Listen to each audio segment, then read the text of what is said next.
ჩვენი ბინიდან. ნატოსა და ევროკავშირში ინტეგრაციის მიმართულებით არსებული ვითარება განიხილეს ეროვნულ ბიბლიოთეკაში გამართულ შეხვედრაზე ევროპულ და ევროატლანტიკურ სტრუქტურებში ინტეგრაციის მინისტრი და ნატოსა და ევროკავშირის შესახებ საინფორმაციო ცენტრის წარმომადგენლები არასამთავრობო ორგანიზაციებსა და ექსპერტებს შეხვდნენ.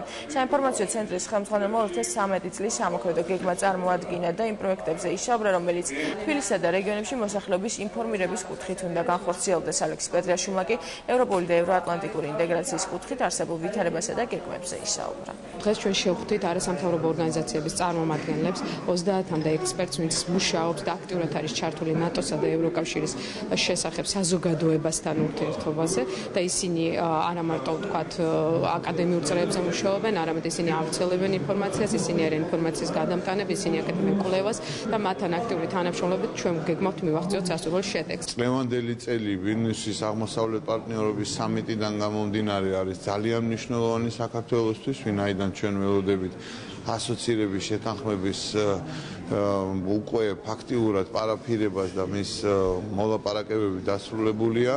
ამიტომ ამ თვალსაზრისით საზოგადოების ცნობადობის ამაღლების კუთხით, რა თქმა უნდა, ნატოს მიმართულებით ყოველთვის ძალიან მნიშვნელოვანია ცენტრის მუშაობა, იყო ადრე ძალიან ეფექტური და მომავალში კიდევ უფრო ეფექტური იქნება. გამომდინარე იქიდან, რომ ევროატლანტიკურ სტრუქტურებში, ევროპულ და ევროატლანტიკურ სტრუქტურებში ინტეგრაცია არის ჩვენი ერთ-ერთი მთავარი ამოცანა და საგარეო პოლიტიკის მთავარი ვექტორი, ამიტომ მნიშვნელოვანია, რომ ამ ორივე ორგანიზაციის შესახებ და იმ გზის შესახებ, რაგზასაც საქართველო გადის, ინფორმაცია მაქსიმალურად მიაწოდებოდეს საქართველოს მოსახლეობას და საზოგადოებას.